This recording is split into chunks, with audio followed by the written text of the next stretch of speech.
Haleluya. Kita akan baca satu ayat aja ya. Dari Kejadian pasal 8 ayat 1, tapi nanti saudara baca semua ya. Kejadian pasal 8 kita akan melanjutkan pengajaran tentang orang pilihan Tuhan. Kita akan baca dari kitab Kejadian pasal 8 ayat 1 dan kita akan baca semua ayat ini bersama. Sesuai dengan apa yang tertulis di depan ya. Kita baca bersama 3, 4. Dan Elohim mengingat Nuh dan segala yang hidup dan semua ternak yang ada bersama dengannya dalam bahtera. Lalu Elohim membuat angin berembus melintasi permukaan bumi dan air pun menjadi surut. Amin. Silakan duduk. Puji Bapa Yahweh, kita mengucap syukur oleh kasih kemurahan Tuhan ya.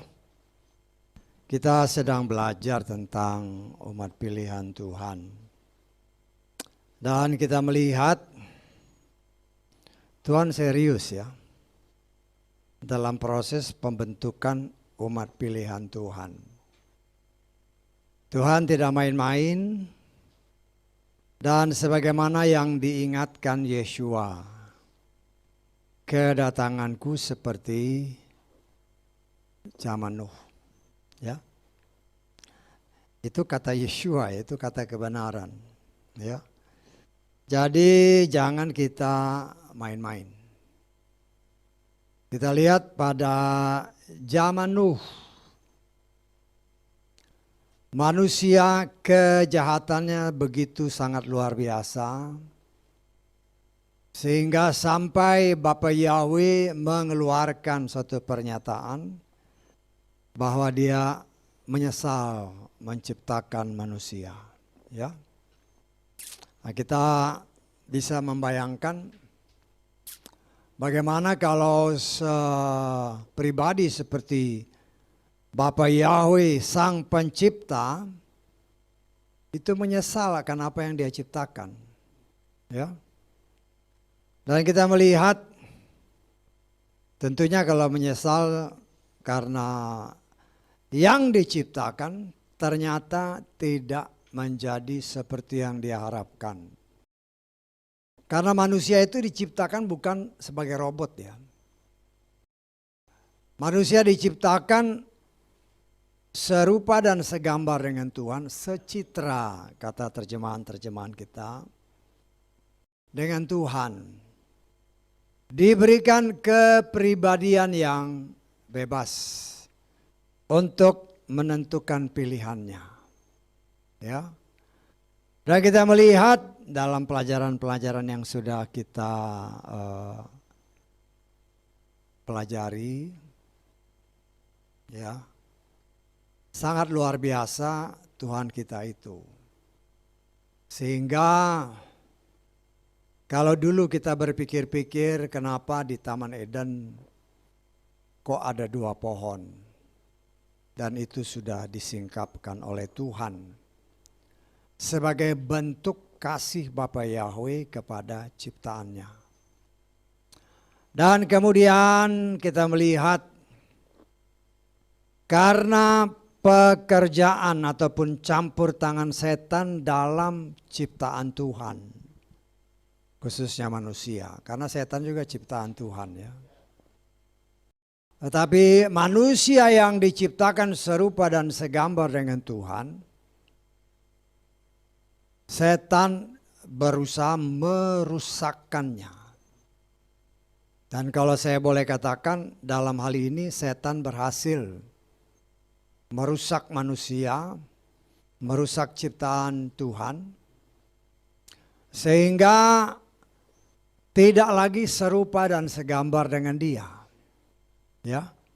Tapi sudah, kalau saya boleh katakan, sudah separuh-separuh. Separuh masih rupa gambar Tuhan, separuh lagi ya segambar dengan si jahat. Ya. Dan itu memang suatu kenyataan ketika setan berhasil masuk ke dalam kehidupan manusia, kemudian bukan saja keturunan dari si Lucifer, dia juga membawa pengikut-pengikutnya sesuai Kejadian 6. Maka manusia jadi lebih rusak lagi. Ya. Sehingga keluarlah pernyataan seperti yang tadi saya katakan dari Bapa Yahweh. Tuhan murka. Ya. Dan murkanya itu dia curahkan kepada manusia yang hidup di muka bumi. Tetapi dari sekian banyak manusia yang ada pada waktu itu, ternyata ada manusia yang tidak terpengaruh dengan lingkungan. Ya. Walaupun lingkungan jahat, tetapi manusia ini dia mau tetap berjalan dengan Bapa Yahweh sesuai firman Tuhan. Kita kenal Nuh, dia berjalan dengan Bapa Yahweh. Ya. Nah, berkali-kali saya ingatkan ya. Musuh yang paling besar itu memang diri kita. Diri kita pribadi. Tetapi musuh juga adalah lingkungan keluarga yang paling dekat. Saya tanggap. Ya, kalau seorang suami, ya istrinya, anak-anaknya itu bisa menjadi musuh yang besar juga. Nah, saudara bisa atau kita bisa bayangkan kalau tertulis memang hanya Nuh yang hidup berjalan dengan Bapa Yahweh. Karena itu dikatakan jelas bahwa dia adalah yang benar di mata Bapa Yahweh. Dan tidak disebutkan istri, anak-anak, mantu-mantunya berjalan dengan Bapa Yahweh. Tidak disebut mereka orang yang benar. Artinya, kita bisa membayangkan ketika Bapa Yahweh memerintahkan kepada Nuh untuk membangun bahtera untuk keselamatannya bersama dengan keluarga. Ya, ya bisa kita bayangkan istri, anak-anak, mantu-mantu mungkin separuh cemberut ya. Betul nggak? Kita boleh nafsirkan. Ya. Kenapa? Karena usulan daripada si Nuh, karena dia mau mengikuti perintah Bapa Yahweh, itu di luar nalar manusia normal untuk membangun bahtera. Tetapi kita melihat dalam lingkungan yang begitu saya katakan menekan Nuh, termasuk dari keluarganya. Dia tetap setia membangun bahtera sesuai dengan apa yang diperintahkan oleh Bapa Yahweh. Ya. Tetapi saya percaya ya istri, anak-anak pasti bantu tapi ya kita bisa aja nafsirkan kan, tidak sepenuh hati. Saya tanggap ya. Karena mereka juga terpengaruh dengan lingkungan. Ya. Kenapa saya berani mengatakan seperti itu? Karena tidak disebut bahwa mereka juga orang benar. Tidak disebut bahwa mereka berjalan bersama dengan Bapa Yahweh. Hanya Nuh yang berjalan dengan Bapa Yahweh. Tetapi kita melihat di sini apa yang sudah kita pelajari. Kalau Tuhan punya rencana, rencana itu tidak mungkin gagal. Ya, kita sudah pelajari dalam kitab apa? Kitab Ayub. Ayub pasal berapa? 42. Kita buka coba. Ya. Ini sekalian testing. Ayub pasal 42 ayat ke 2. Kita lihat ya. Aku mengetahui bahwa engkau dapat melakukan segala sesuatu dan tidak ada rencanamu yang gagal. Ini pengakuan seorang Ayub. Ya. Yang juga dalam pandangan Bapa Yahweh dia orang yang benar. Pada zamannya. Bapa Yahweh sudah menentukan dia akan membinasakan manusia. Tetapi Nuh mendapatkan kasih karunia dan Tuhan perintahkan secara khusus kepada Nuh, bangun bahtera. Dan kita melihat ketaatan Nuh sedemikian rupa di tengah lingkungan yang tidak mendukung. Tetapi dia percaya dan dia setia kepada Bapa Yahweh. Dan kita melihat pada akhirnya setelah semua selesai, semua senang. Ya, istri anak-anak senang. Tetapi ketika mereka disuruh ayo masuk ke dalam bahtera. Kan 7 hari mereka nunggu dalam bahtera ya, kita sudah belajar minggu lalu kan. Saudara bisa bayangkan masuk ke dalam bahtera, Tuhan yang tutup pintunya. Nah tapi mungkin di situ ya bisa aja mereka kagum kan. Artinya istri sama anak-anaknya mulai percaya kan. Karena kan Tuhan suruh masuk nih, masuk. Istri sama anaknya kan mikir mau ngapain kita di dalam. Mau ngapain kita di dalam. Tetapi firman Tuhan menyaksikan bahwa pintu itu ditutup oleh Bapa Yahweh. Dan saya percaya itu pintu bukan kecil ya, pasti besar. Ya masuknya binatang-binatang, gajah segala macam kan besar-besar binatang. Saya percaya di situ Tuhan melakukan mukjizat untuk dilihat oleh istrinya, Nuh, anak-anak dan mantu-mantunya. Nunggu aja depan kan, lihat pintu ketutup, gelap. Pasti heran lu, kok bisa ketutup? Tuhan pasti melakukan sesuatu agar supaya keluarga Nuh semakin percaya bahwa ini memang perintah Tuhan. Ya. Dan kita melihat. Kemudian harus nunggu kan. 7 hari nunggu. Mana air bah nih. Ya. Di tengah ketar-ketir. Kok gak jadi-jadi nih. Mau ngapain kita di sini. Ya. Nah kita kan bisa bayangkan seperti itu. Artinya. Karena Yeshua sendiri berkata. Kedatangan dia seperti zaman Nuh. Kalau nanti saatnya tiba, Tuhan bilang kepada kita masing-masing, masuk ke kamar, kunci kamar atau kunci rumahmu, berdiam di rumahmu, tunggu aku mau datang. Percaya apa enggak? Masalahnya gitu kan. Percaya apa enggak? Sama seperti Nuh dan keluarganya, percaya apa enggak? Ya. Ya mungkin antara percaya dan tidak, tapi kan dengar ini suara Tuhan. Ya. Nah kita melihat banyak, pernah beberapa kejadian kan. Banyak orang yang percaya seperti itu, tapi akhirnya apa? Mati semua karena salah dengar. Pada bunuh diri semua kan. Tetapi ya itu karena memang kurang hikmat ya.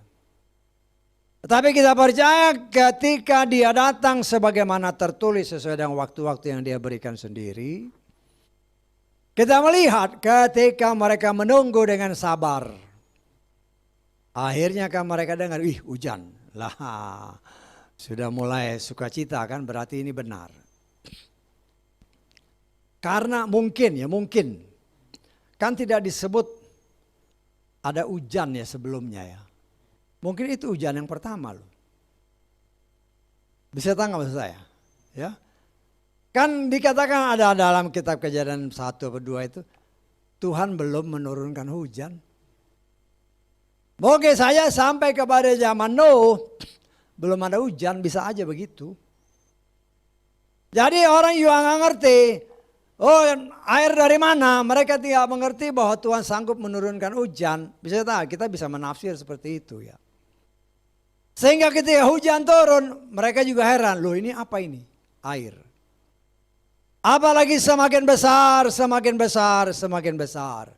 40 hari, 40 malam, Tuhan buka semua pintu-pintu air.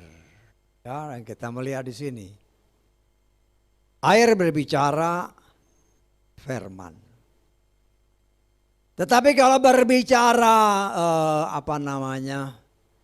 air bah itu berbicara murka Tuhan dengan firman. Saya tangkap ya. Murkanya ya firman, memang air bah, flash. Orang yang tidak melakukan firman dibinasakan oleh firman. Sesuai dengan kata Yohanes, kitab Yohanes kan kita sudah pelajari. Firman itulah yang menghakimi engkau. Sudah belajar ya, masih ingat ya? Dalam kitab Yohanes kan. Tetapi bagi orang yang benar-benar taat kepada Bapa Yahweh, kepada firman. Firman itu tidak menenggelamkan dan membinasakannya, tapi membuat justru melambung tinggi. Saya tangkap ya. Jadi bahteranya kan karena air bah kan dia naik. Itu gambaran seperti yang Yesus katakan. Kedatanganku ya seperti zaman Nuh. Kalau saudara dan saya taat kepada firman, maka firman itulah yang akan mengangkat kita menyongsong dia di awan-awan. Bisa tangkap ya? Nah, jadi apa yang dikatakan Yesus dalam kitab Matius itu kita harus tangkap. Karena firman itulah yang mengangkat kita. Membuat kita, firman membuat kita menanggalkan semua keinginan daging, keinginan mata, keangkuhan hidup kita. Semua apa yang berasal dari dunia diputuskan oleh firman Tuhan. Sehingga tidak ada lagi daya tarik bumi bagi saudara dan saya. Karena itu dengan ringannya ketika firman itu mengangkat kita, udah nggak bisa lagi ditarik sama dunia, sudah lepas dari ikatan dunia. Bisa tangkap ya? Jadi kita belajar ada sedikit-sedikit teknologi sekarang, kita coba aplikasikan dengan apa yang tertulis. Tetapi kalau masih ada daya tarik dunia, ini yang membuat kita nggak bisa keangkat. Ya. Nah, kita mengucap syukur kalau saudara perhatikan tadi ya, apa yang di pernyataan-pernyataan Tuhan ya. Dia mau mengangkat kita, dia mau menggendong kita sebagaimana seorang bapak menggendong anaknya dalam kitab Ulangan. Kita lihat dalam kitab Ulangan ya. Ulangan pasal ke 1 ayat ke-31. Dan di padang gurun tempat engkau telah melihat bahwa Yahweh Elohimmu telah menggendong engkau sama seperti seorang yang menggendong anaknya di sepanjang jalan yang kamu tempuh sampai kamu tiba di tempat ini. Dia itu Bapak kita.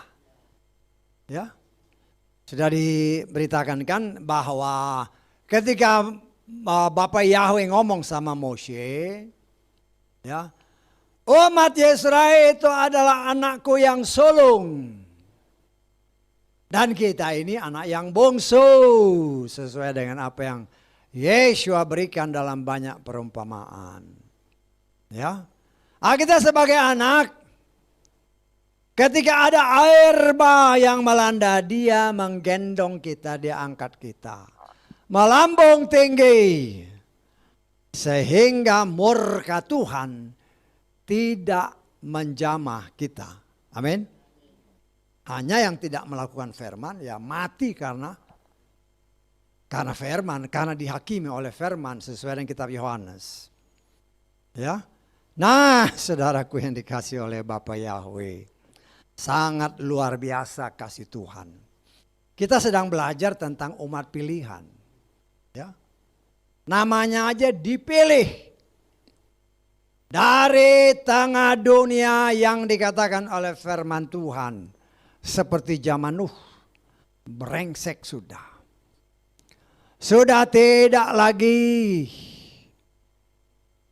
boleh dikatakan memiliki kriteria Bapa Yahweh. Tidak lagi memiliki citra Bapa Yahweh. Mereka yang menamakan diri anak-anak Tuhan pun lebih suka mengikuti apa yang dikatakan dunia daripada apa yang dikatakan Bapa Yahweh. Bahkan kan banyak di negara-negara di mana-mana kan. Saya pernah lihat di salah satu media, Tuhan itu tidak ada. Hebat. Tidak ada Tuhan. Ya, dirimu itu sendirilah Tuhan. Artinya yang mengatur hidup kita. Ya, banyak orang-orang yang pinternya luar biasa menganggap memang Tuhan itu tidak ada. Ya. Jadi menganggap bahwa semua yang diciptakan itu yang muncul dengan sendirinya. Nah, saudaraku yang dikasihi oleh Bapa Yahweh, ketika semua sudah dimusnahkan oleh Tuhan karena firman yang murka berupa air bah, semua hanyut. Di dalam Kejadian pasal 7 ayat terakhir, coba kita lihat ya. Kejadian pasal 7 ayat terakhir dikatakan,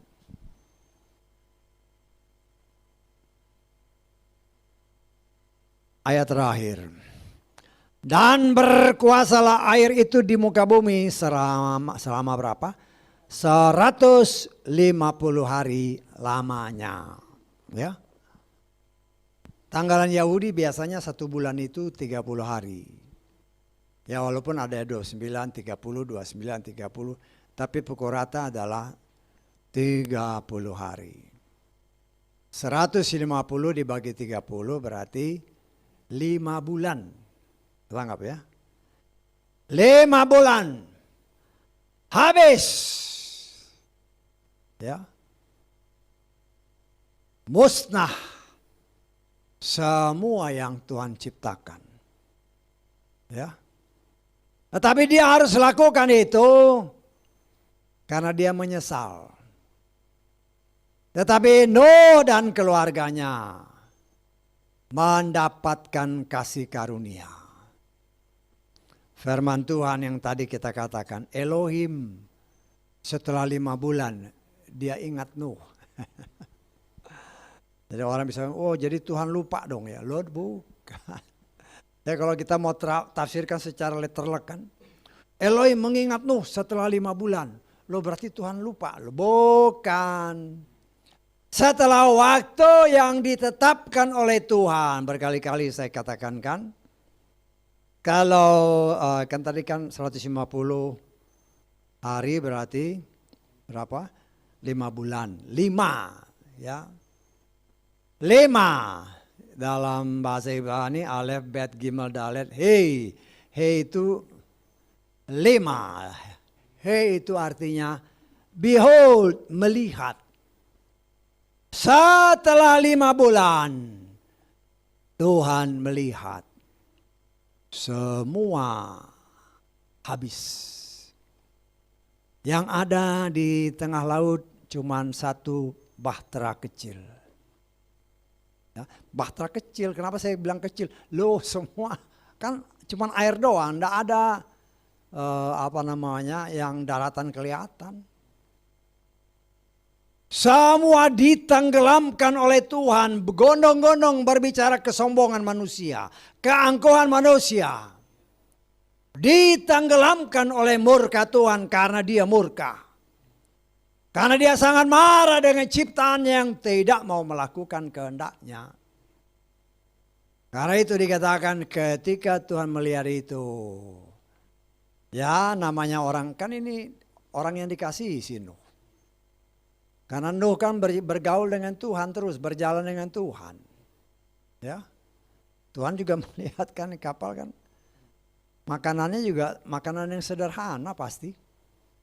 Karena makanannya kan terbatas.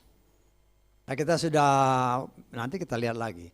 Kita sudah menghitung bahwa dia sekitar 370 hari di kapalnya di atas air kan. Ya. Dan di sini kita melihat, kita coba lagi main hitung-hitungan nih. Ya. Setelah 150 hari atau 5 bulan. Ya, 5 bulan. Air itu menutupi semua gunung-gunung. Semua ya gunung-gunung. Gunung yang paling tinggi pun. Bahkan dari gunung yang paling tinggi dia itu sesuai dengan firman di dalam kitab Kejadian. Sekitar 15 hasta ke atas. Dari gunung yang paling tinggi air itu ya sekitar 7-8 meter di atasnya. Ya. Sehingga benar-benar tidak lagi kehidupan kecuali 6 orang ini. 8 orang. Ya karena itu seringkali dikatakan 8 itu adalah angka anugerah. Angka keselamatan. Ya macam-macam orang menafsirkannya lah. Ya. Karena 8 orang ini yang mendapatkan kasih karunia Tuhan. Keselamatan yang Tuhan berikan karena ketaatan satu orang. Saya katakan satu orang ya. Karena memang firman Tuhan katakan kan, Nuh orang yang benar. Di sini saudaraku yang dikasih oleh Bapa Yahweh. Dikatakan pada ayat keempat, coba kita lihat Kejadian pasal ke-8. Dan dalam bulan yang ke-7, pada hari yang ke-17 bulan itu, kandaslah bahtera itu di atas pegunungan Ararat. Ya, itu bulan ke-7. Ya, firman Tuhan. Tadi dikatakan di dalam ayat firman Tuhan tadi, ya, 5 bulan air menggenang. Ini sekarang tiba-tiba bulan ke-7. Kira-kira ya kita kan main hitung-hitungan. Betul nggak? Bulan ke-7. Tapi tadi 5 bulan terus tiba-tiba bulan ke-7. Nyangkut dia di Gunung Ararat. Nah kita coba hitung-hitungan. Ya, tadi kan 5 bulan kan. Terus tadi kok bulan ke-7. Nah kita balik di Kejadian pasal 7. Ayat ke-11.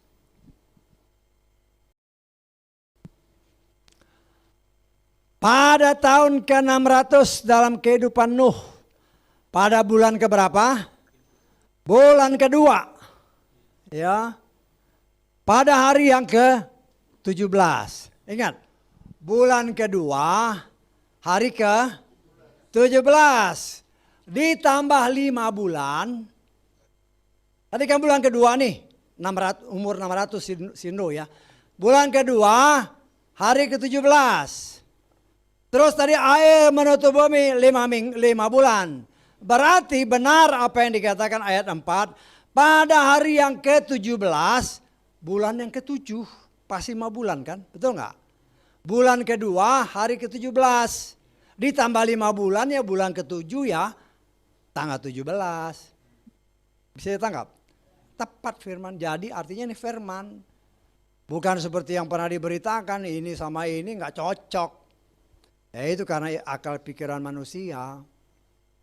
Kita nggak, saya mengajar saudara supaya teliti juga, oh iya benar ya. Ya. Dari sini kita juga bisa ngitung kan, sudah minggu lalu diajarkan bahwa itu ada 1 tahun lebih 10 hari. Karena ada ayatnya. Tuhan mengajar kepada kita betapa luar biasanya pertolongan Bapa Yahweh bagi orang yang Dia kasih. Yang mau hidup dan berjalan bersama dengan Dia. Ya. Mentoklah setelah 5 bulan ini kan. Kruk di pegunungan Ararat. Beberapa tahun yang lalu ya. Diketemukanlah perahu ini. Ya. Ya memang kan kalau saudara buka di internet kan, memang diketemukan apa yang dinamakan dengan Bahtera Nuh atau yang dipercaya sebagai Bahtera Nuh. Ya. Tetapi detailnya kan belum semua disingkapkan. Tetapi itu menunjukkan kepada saudara dan saya bahwa apa yang ditulis dalam kitab suci kita adalah kebenaran. Saya tanggap ya. Walaupun kita belum tahu bagaimana hasil penyelidikannya, itu kan memerlukan waktu yang sangat lama. Karena itu ribuan tahun yang lalu. Tulisannya seperti apa juga mereka kan harus pelajari semua. Dan saya percaya orang seperti Nuh dan anak-anaknya, mereka pasti menulis semua itu dengan detail. Karena itu suatu record yang harus mereka catat. Saya percaya Tuhan pasti perintahkan ya. Karena itu untuk keturunan-keturunan berikut dan untuk seluruh manusia yang hidup setelah Nuh. Ya. Kemudian dikatakan air itu pun terus semakin surut sampai bulan yang ke-10. Jadi bulan ke-10 berdasarkan ayat ke-5 tadi. Ya, sudah surut Ya. Kemudian dikatakan pada hari yang pertama bulan itu tampaklah mulai kelihatan, bulan ke-10 mulai kelihatan gunung-gunung. Ya. Gunung-gunung yang lain, kok Ararat kan dia udah mentok. Tapi gunung-gunung yang lain mulai kelihatan karena airnya makin surut. Nah, kita kan bisa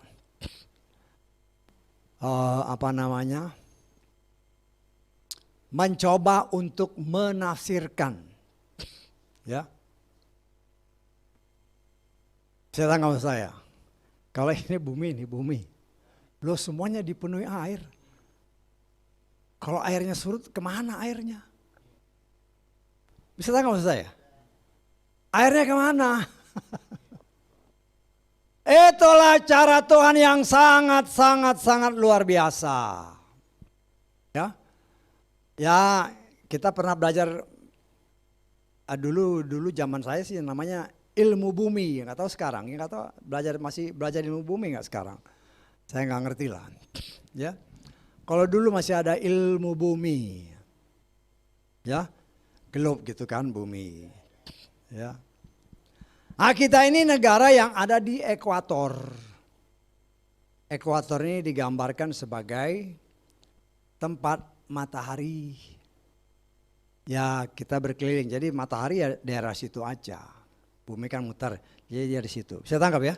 Jadi ini matahari ini, dia di garisnya di situlah.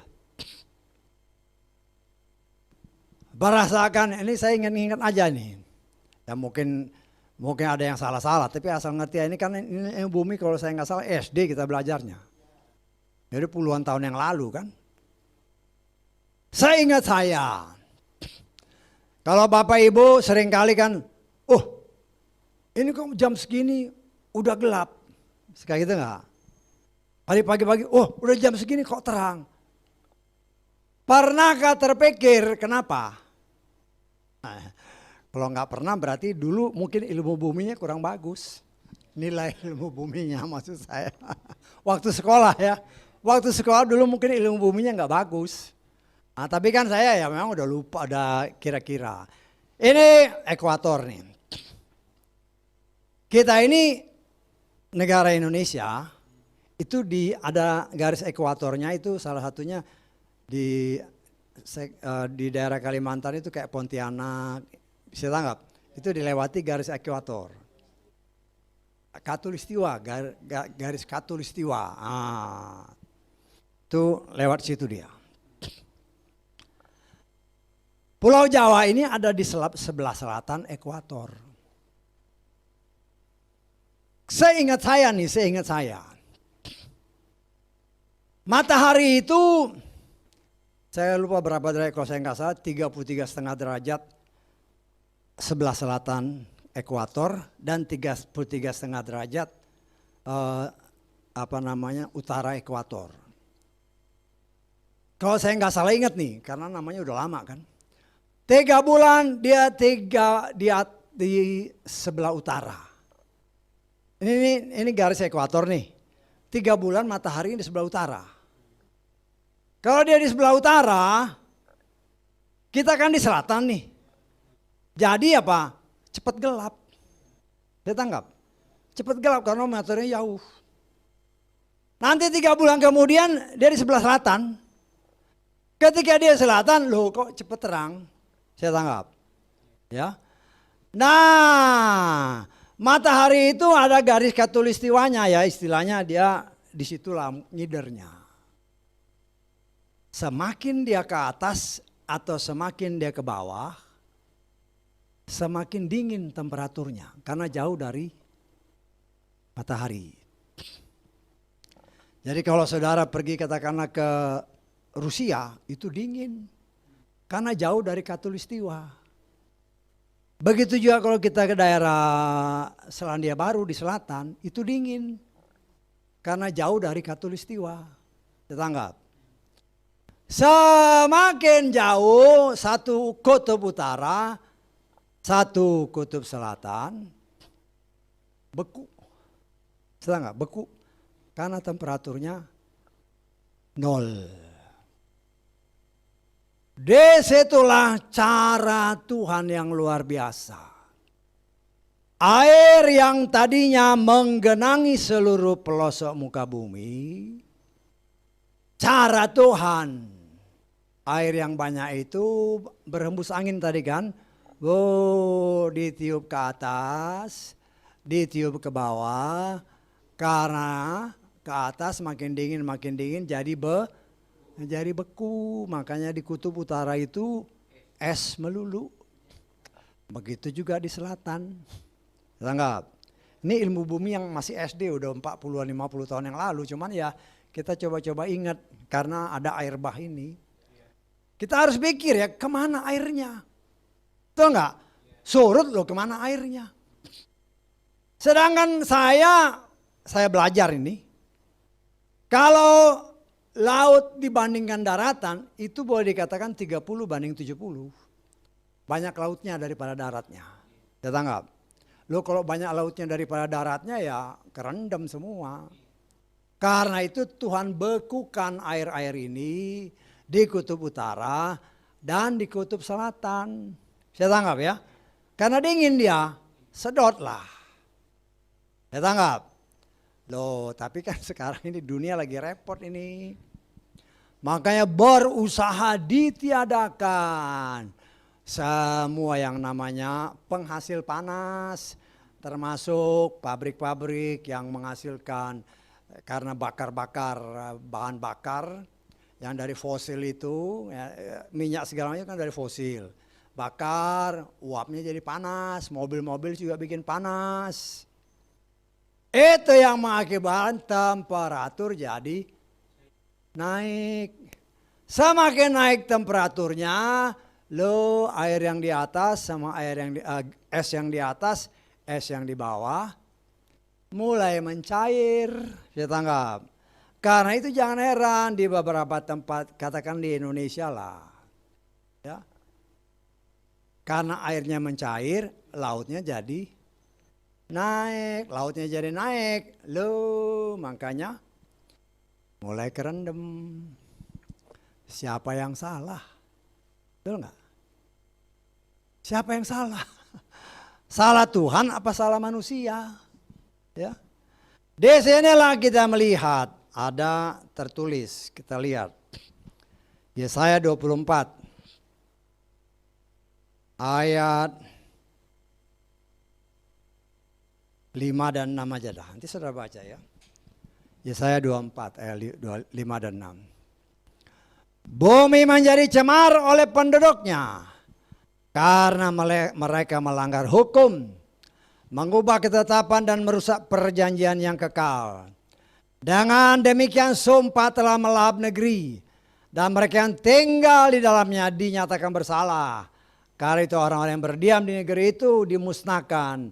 Dan hanya sedikit orang yang tertinggal. Saya baca lugas ya.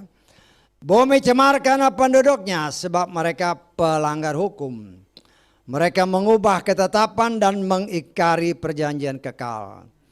Karena itu kutuk menelan bumi sehingga penduduknya terhukum dan penduduk bumi menjadi musnah. Hanya sedikit yang tertinggal. Ya. Apa hubungannya lu? Hutan ditebang, habis. Ya. Dulu nih waktu saya belajar ilmu bumi, ingat lagi ilmu bumi. Ya. Salah satu gunanya hutan untuk apa? Menyerap air. Lo sekarang gunung-gunung pohonnya ditebang karena kebutuhan masyarakat. Ya. Kan butuh masyarakat, perlu ini ya potong semua. Tanpa memikir lagi, gunung-gunung yang tadinya penuh dengan pohon-pohon yang besar, habis ditebang supaya kelihatannya hijau, ditanamlah jagung, ditanamlah tumbuh-tumbuhan yang berguna untuk kehidupan manusia, tetapi yang mempunyai akar serabut ya. Bukan akar tunggang. Sehingga ketika hujan besar ya yang sekarang kita lihat longsor di mana-mana. Karena tidak ada lagi pohon-pohon besar yang menahan tanah-tanah itu jangan longsor.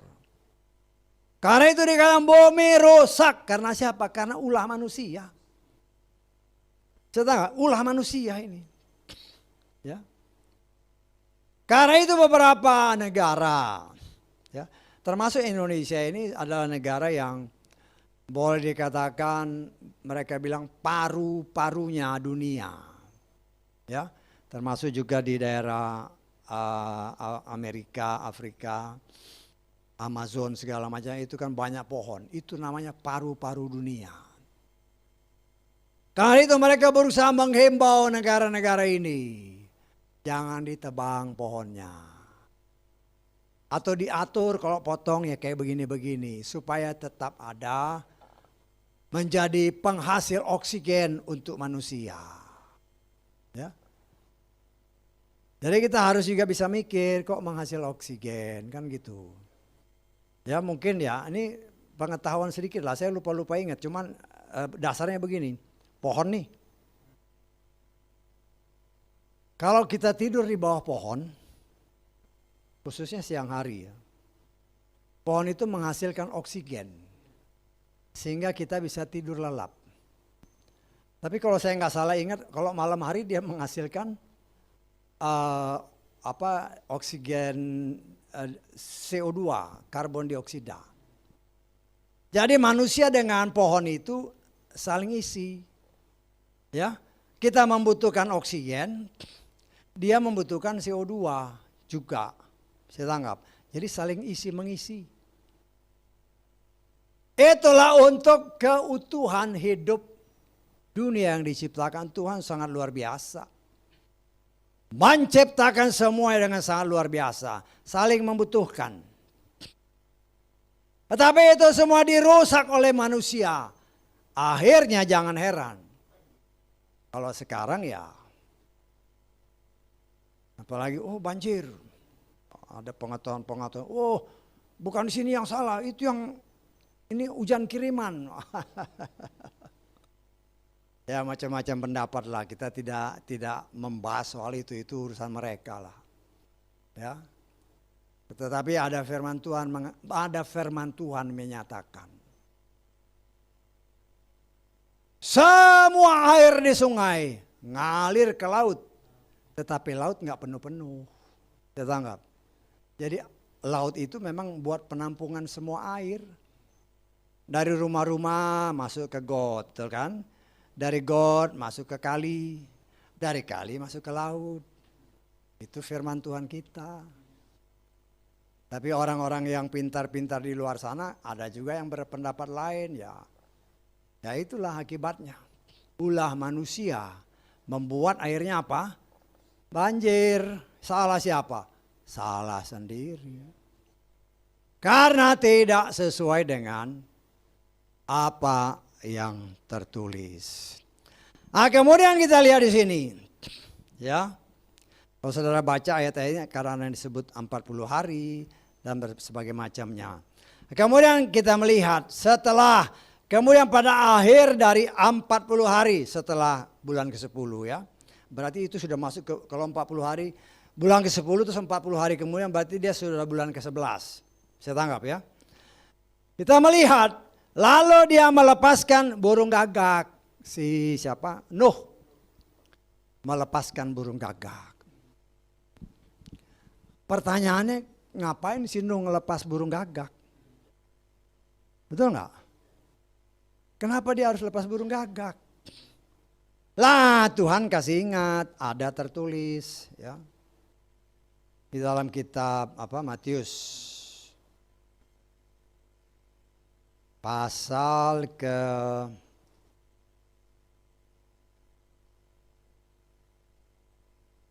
24 ayat ke 28.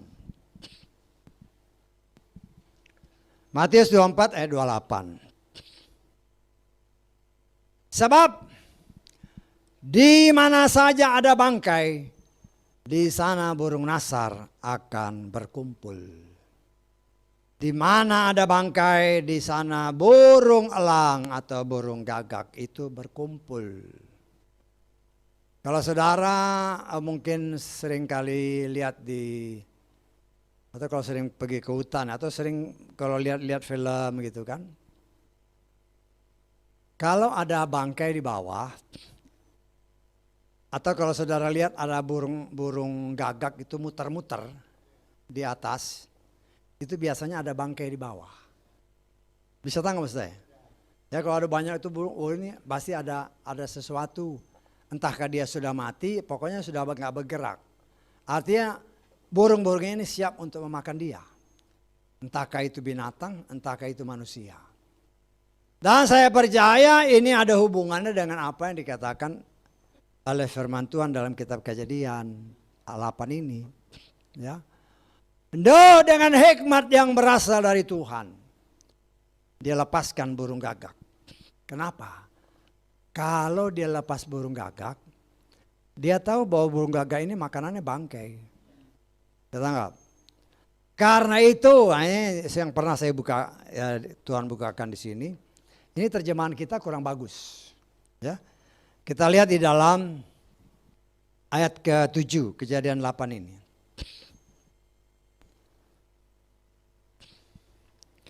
Dia melepaskan seekor burung gagak dan burung itu pergi terbang dan kembali lagi sampai air itu menjadi kering dari atas bumi. Pergi kembali lagi. Itu terjemahannya salah ya. Kita lihat terjemahan bahasa Inggrisnya. And he sent forth a raven which went forth to and fro. Itu artinya bolak-balik aja, muter-muter aja. Saya tangkap. Jadi bukan kembali ke bahtera, ya muter-muter aja dia. Saya tangkap. Kenapa? Karena banyak mayat di situ. Ya makanannya mayat. Ada yang ngambang, ada yang mungkin juga sudah tenggelam. Tapi ya karena kan ini dia dilepaskan udah mulai gunung-gunung kelihatan kan. Karena mayat ini. Biasanya kalau dia mati tenggelam setelah beberapa hari sekitar 3 hari dia ngapung nih. Nanti beberapa hari tenggelam lagi. Tangkap. Itu berdasarkan teknik. Kalau saudara baca kita mengikuti kan dulu waktu kerja ngikutin survival gitu. Jadi kasih tahu tenggelam sekian, ya nanti beberapa hari dia nongol lagi, pasti nongol. Ya itulah cara Tuhan, pasti nongol setelah beberapa hari atau beberapa dia hilang lagi. Dia tanggap, ya. Sehingga jangan heran, memang kalau dalam survival itu kan kita diajarin, ya. Antara laki dan perempuan, kalau dia ngambang, mati ya, itu beda. Yang satu telungkup, yang satu telentang. Dia tanggap. Kalau perempuan biasanya telentang, kalau laki telungkup. Betul Pak Simon ya? Bisa tanggap? Biasanya kayak gitu, biasanya. Ya bisa aja luar kebiasaan. Artinya dalam pelajaran-pelajaran kan dikasih tahu. Kalau dia matinya begini, itu biasanya perempuan. Kalau dia matinya begini, biasanya laki-laki. Nah, saudaraku yang dikasih oleh Bapak Yahweh. Setelah puncak-puncak gunung kelihatan, gagaknya dilepas, kok nggak kembali? Ya dia di sekitar-sekitar, tadi kan saya bilang. Ya kalau ada mayat, ya burung itu yang muter-muter aja di situ. Karena itu makanannya. Kalau dia yakin ini mati, ya udah dia ambil makanannya. Ditangkap. Ya. Itulah saya percaya Tuhan kasih hikmat buat Nuh. Lepas burung gagak. Ya. Tetapi kemudian juga saya percaya dalam waktu yang bersamaan. Ayat ke-8 kita lihat. Dia juga melepaskan darinya burung merpati. Kalau ditafsirkan ini berarti dia melepaskan burung gagak. Dia melepaskan juga burung merpati. Jadi saudara bisa tangkap ya. Kalau burung gagak itu dia nggak balik. Tapi dia muter-muter aja. Muter-muter. Kalau saudara kurang yakin dengan omongan saya ini. Nanti kan di Google bisa kan. Google tulis ini. Apa artinya to and fro? Nanti catat nih.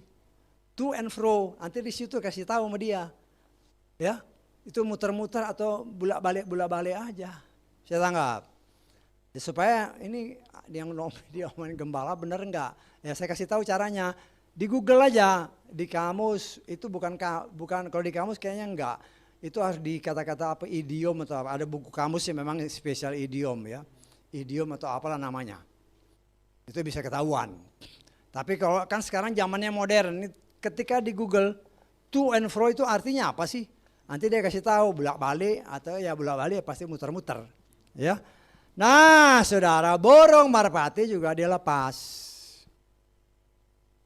Seperti yang pernah diungkapkan, burung merpati melambangkan apa? Roh Kudus. Sebagaimana Yeshua ketika dia keluar dari air, ada burung merpati. Roh Kudus yang dilambangkan dengan burung merpati. Ya.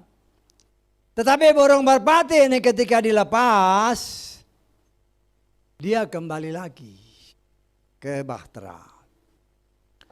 Ketika Ruach HaKodes pada, ini kan 3 kali jam kita sudah belajar, pernah saya ungkapkan sedikit, cuman kita karena ini pengajaran sudah sampai sini ya kita ulangi.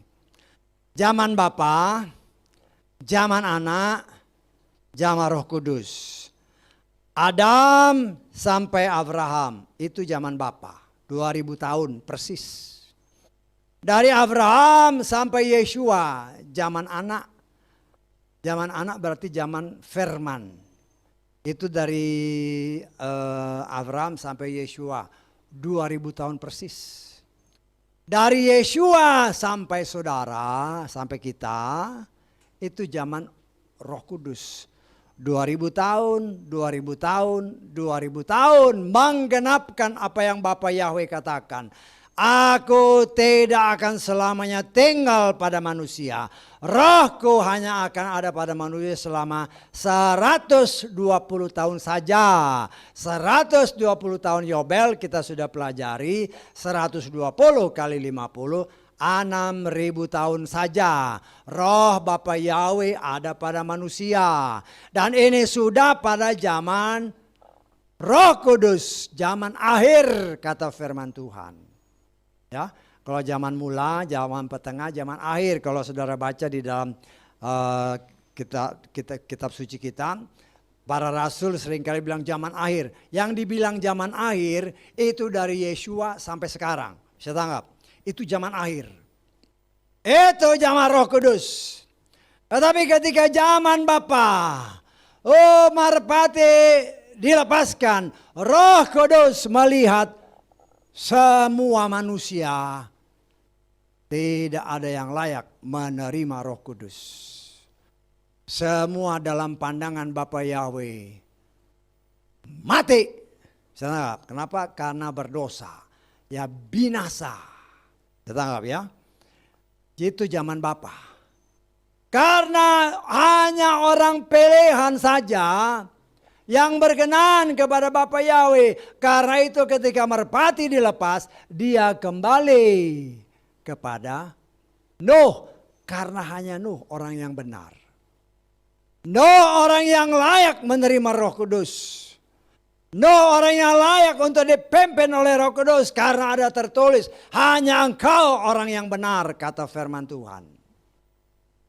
Karena itu setelah burung merpati ini muter-muter, semuanya dia mati ini kan. Semua berdosa. Mati artinya dosa, kata kitab Efesus pasal 2. Saudara baca nanti itu jelas dikatakan, oh engkau mati dalam dosamu. Artinya ketika burung merpati dilepaskan semua mayat-mayat. Semua tidak layak, semua kematian. Karena itu dia kembali kepada orang yang memang diurapi Tuhan. Yaitu Nuh. Tetap ya. Kemudian setelah 7 hari kemudian. Ya 7. Seringkali berbicara waktu yang Tuhan tetapkan. Entahkah itu 7. Entahkah itu 40. Itu semua waktu-waktu yang seringkali ada di dalam kitab suci kita. 7 hari kemudian. Setelah zaman Bapa, sekarang timbul zaman anak. Zaman anak berarti zaman firman. Jadi sejak zaman Abraham sampai Yeshua, firman yang tertulis dinyatakan. Tuhan memberikan Torah kepada Moshe. Itu lingkupnya zaman Abraham sampai zaman Yeshua. Ketika firman Tuhan, Torah diberitakan, Torah dinyatakan. Baru banyak orang yang celik matanya. Waktu zaman Bapa sebagaimana tertulis, hanya keturunan Adam. Mereka yang senantiasa mendapat berita langsung dari Bapa Yahweh. Baik itu Set dan seterusnya sampai kepada Lameh, sampai kepada Nuh. Itu hanya orang-orang tertentu. Tetapi adik-adiknya enggak ya. Adik-adiknya si Nun enggak. Tidak, Tuhan tidak berkenan. Artinya tidak ada Roh Kudus yang membimbing mereka. Kenapa? Karena mereka enggak berjalan bersama Bapa Yahweh. Hanya Nuh yang berjalan dengan Bapa Yahweh. Artinya firman itu hanya dari mulut ke mulut. Muka dengan muka. Karena bergaul dengan Tuhan sama seperti Henokh, sama seperti Nuh. Hidup bergaul, hidup berjalan dengan Tuhan. Firman diberitakan face to face. Sama seperti Tuhan katakan dalam Bilangan 6:12 kemarin kan. Yang disebut Nabi. Kan Tuhan berbicara tidak seperti Moshe yang berhadapan muka. Aku berbicara dengan dia muka dengan muka. Ketika Torah diturunkan, mulai banyak orang yang melek. Ya. Mulai para raja-raja dia mempraktekkan apa yang ditulis oleh Torah. Mulai para nabi mempraktekkan. Sejak dari imam-imam yang diberi tugas oleh Tuhan untuk mengajarkan bangsa Israel. Kemudian terus sampai kepada zaman raja-raja sampai kepada zaman Yeshua. Torah diturunkan. Mulai timbul banyak orang yang senantiasa berkomunikasi dengan Tuhan. Karena itu ketika burung merpati dilepaskan, sudah mulai ada kehidupan. Kita anggap ya, ada daun apa tadi itu? Daun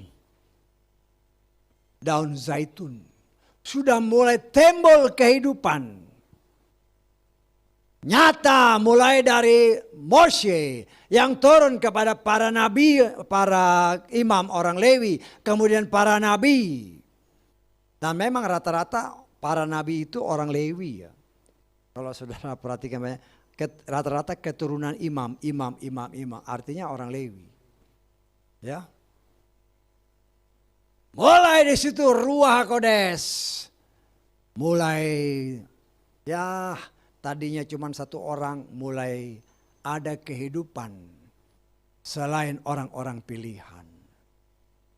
Ya. Kemudian ketika burung merpati yang ketiga kalinya dilepaskan oleh Nuh, dia tidak kembali lagi. Ya. Artinya apa? Semua mendapatkan kasih karunia. Ya. Roh Bapa Yahweh dicurahkan bagi semua orang yang percaya, termasuk saudara dan saya. Kenapa? Karena roh itulah yang mengajar Nuh untuk dia membangun bahtera. Roh itu yang mengajar para imam, para nabi, untuk mereka hidup dan berjalan dalam kebenaran. Tetapi ada tertulis, Yeshua berkata, kamu lebih taat kepada tradisimu dari kepada firman Tuhan. Karena itu Yeshua datang, Yeshua itulah Torah yang hidup. Firman yang hidup, kasih contoh. Begini loh caranya menerapkan firman Tuhan. Jangan lagi tambah tradisi-tradisi. Jangan tambah, jangan kurangi firman Tuhan. Ini cara yang tepat. Sehingga dia kasih lihat hari Sabat sembuhkan orang sakit. Tidak apa-apa itu untuk kemuliaan Bapa Yahweh. Bahkan Yeshua berani menegur para imam. Ketika hari Sabat kamu di dalam baitmu, kamu ngapain? Kamu kan kerja dalam baitmu. Di dalam bait Tuhan. Juga makan roti segala itu kan hari Sabat semua. Jadi salah pengertian karena apa? Karena sudah disisipi dengan tradisi. Dan sayangnya itu pun ikut sampai sekarang. Orang-orang yang menamakan diri orang Yahudi ataupun mereka yang mengikuti cara-cara Yahudi. Tradisi masuk. Sehingga apa yang tidak tertulis dalam kitab Torah itu dilakukan. Dan banyak umat Tuhan ya katakanlah di Indonesia ikut-ikutan. Bukan ikut Yeshua, ikut apa yang diajarkan orang Yahudi. Torah ditambah dengan tradisi. Nah ini yang saya harus mengingatkan kepada kita semua. Baik kita yang ada di dalam gedung ini dan engkau yang ada di luar sana. Keselamatan kita memang datang dari bangsa Yahudi. Tapi ingat, bukan bangsa Yahudi yang menyelamatkan kita. Tetapi Torah, firman yang Tuhan berikan kepada Moshe melalui yang diberikan Tuhan melalui Moshe, itulah yang menyelamatkan kita, yaitu Torah. Orang Yahudi sudah menambah mengurangi. Bahkan mereka juga ditambah dengan tulisan-tulisan para rabi segala macam. Masuk semua ke sana. Sehingga kan banyak pengajaran-pengajaran Yahudi yang bukan lagi murni Torah, tapi sudah ditambah, sudah dikurangi. Bahkan sampai sekarang pun kenyataan membuktikan mereka memang masih menunggu Mesias. Tetapi kebanyakan bukan Yeshua yang dia tunggu. Karena mereka tetap tidak percaya Yeshua. Dan itu menggenapkan ada tertulis akan ada waktunya. Tuhan akan berikan kepada mereka roh yang baru, jiwa yang baru. Dan menulis Torahnya dalam hati sanubari mereka. Sehingga pada saat itu orang Yahudi celik. Orang Yahudi ya, jangan orang yang ikut-ikutan ke Yahudi-Yahudian. Karena orang Yahudi itu spesial. Orang Yahudi itu khusus. Inilah zaman anugerah, zaman bagi kita non-Yahudi. Jangan kita ikut-ikutan Yahudi. Memang keselamatan datang dari bangsa Yahudi. Tetapi inilah waktunya bagi saudara dan saya non-Yahudi untuk mencapai keselamatan itu. Kalau kau ikut-ikutan cara Yahudi, kalau nanti Roh Kudus sudah kembali kepada orang Yahudi, jangan kira engkau dapat, nggak bisa. Karena kesempatan itu diberikan bagi non-Yahudi saat ini. Kalau Roh Kudus sudah kembali kepada orang Yahudi, engkau yang ikut-ikutan orang Yahudi, hati-hati, jangan-jangan engkau, ya nantilah kita lihat. Ya, tapi saya berani katakan waktu ini adalah waktu kita non-Yahudi untuk memperoleh kasih karunia. Kalau kita mau ikut-ikutan cara Yahudi, sedangkan kita tidak ada sedikit pun DNA Yahudi. Hati-hati.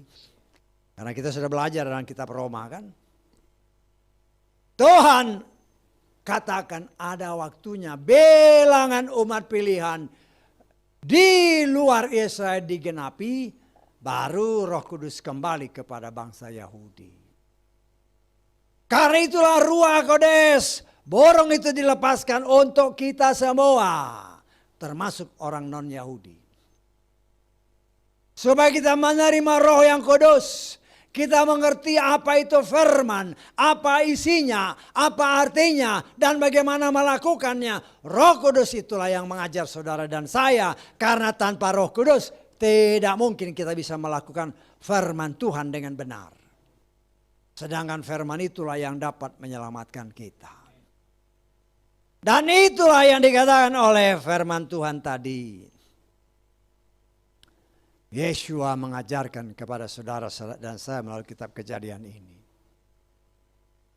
Saat ini, ketika Roh Kudus dicurahkan pada akhir zaman, burung pertama tidak ada, burung kedua sedikit, burung ketiga dilepas, tidak kembali lagi karena semua orang ada tertulis dianugerahi oleh Roh Kudus bagi mereka yang percaya.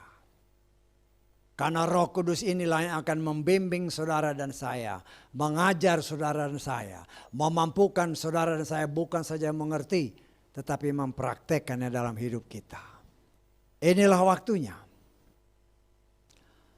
Sebagaimana Tuhan katakan kepadamu, 7 hari lagi air bah akan datang. Hal yang sama juga Tuhan beritahukan kepada saudara dan saya. Waktunya sudah sangat dekat. Nah, gimana persiapan kita? Apakah persiapan kita seperti Nuh? Melakukan tanpa meleset sedikit pun, tapi ada tertulis, Nuh melakukan tepat seperti apa yang Tuhan katakan. Karena itu dia selamat. Artinya, kalau kita tidak mengikuti contoh teladan Nuh,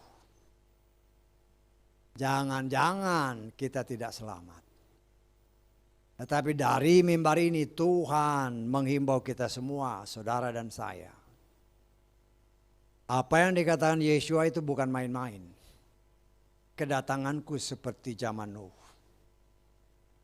Karena itu Nuh selamat hanya karena dia benar-benar melakukan firman. Kalau saudara dan saya mau selamat, mau diangkat oleh firman sebagaimana Nuh, bahteranya diangkat oleh air bah, tidak tenggelam tetapi diangkat, demikian juga saudara dan saya. Apabila kita taat sebagaimana Nuh taat, makanya bahteranya diangkat termasuk dia dan orang-orang yang bersama dengan dia, keluarganya. Apabila kita taat kepada firman seperti Nuh, maka firman itu yang akan mengangkat kita. Firman itu tidak akan menghakimi kita. Karena kalau ada ditulis Rod, kita sudah lulus. Kau layak diangkat. Dan itulah yang kita imani. Waktunya memang sebentar lagi. Tetapi masalahnya adalah, apakah kita bersiap sama seperti Nuh? Itulah kasih Tuhan, diberikan kebebasan. Tapi dari tempat ini saya katakan kepada kita, kita sangat menantikan waktu itu. Jangan hanya kita mengatakan waktunya sudah dekat, waktunya sudah dekat.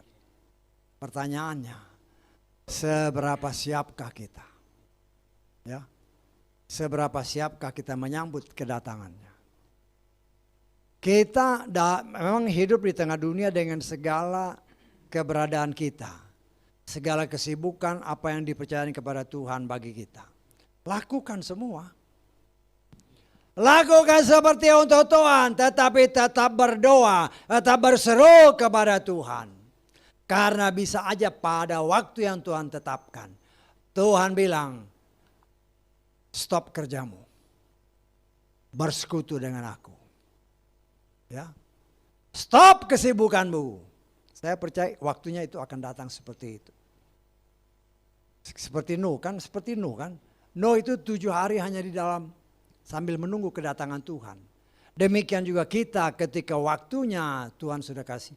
Tuhan akan beritahu, berdiam diri. Ya mungkin 7 hari juga kita nggak tahu. 7 hari kita memeditasikan firman Tuhan. 7 hari kita menantikan waktunya kita diangkat oleh Tuhan. Karena itu saudaraku yang dikasih oleh Bapak ya, kita belajar sebagai umat pilihan Tuhan. Karena itu mari kita semakin lebih sungguh-sungguh. Jangan kendor karena apa yang kita lihat di sekeliling kita. Ya, kadang-kadang kita lihat orang ini kok begini. Ya, kita belajar jangan menilai orang, tapi nilailah diri kita. Kalau kita lihat orang kayak gini, belum tentu kita lebih baik dari orang itu. Betul nggak? Belum tentu kita lebih baik. Tapi biarlah itu membuat kita juga mengaca diri. Ya, mengaca diri. Jangan-jangan aku seperti itu, lebih baik dari itu, atau lebih buruk. Hanya 3 kemungkinan kan. Tetapi biarlah kita berkata, Tuhan tolonglah. Ya, tidak menghakimi sama seperti orang Farisi. Tuhan, aku tidak seperti pemungut cukai yang berdiri di sudut bait suci. Aku tidak begini, aku tidak begini. Jangan menghakimi sebelum waktunya. Tetapi si pemungut cukai di pojok bait suci, Tuhan, ampuni aku orang yang berdosa. Ada tertulis, orang ini berkenan di hadapan Bapa Yahweh. Artinya kita diajar. Jangan menghakimi sebelum waktunya. Karena memang kita akan jadi hakim. Tetapi selama kita masih dalam proses, kita terus menerus mengoreksi diri sama seperti orang pemungut cukai ini. Terus memohon kelayakan daripada Bapa Yahweh. Ya, sehingga apa yang dikatakan Yeshua, orang seperti inilah yang berkenan kepada Bapa Yahweh. Kita terus maju, kita ingat ketika hari-hari mendatang yang kita jalani. Ya. Hari-hari ini seperti zaman Nuh. Tapi kita harus punya komitmen terhadap diri kita. Saya harus bisa melakukan firman Tuhan sebagaimana Nuh dengan pertolongan Roh Kudus. Haleluya, amin. Mari kita bangkit berdiri.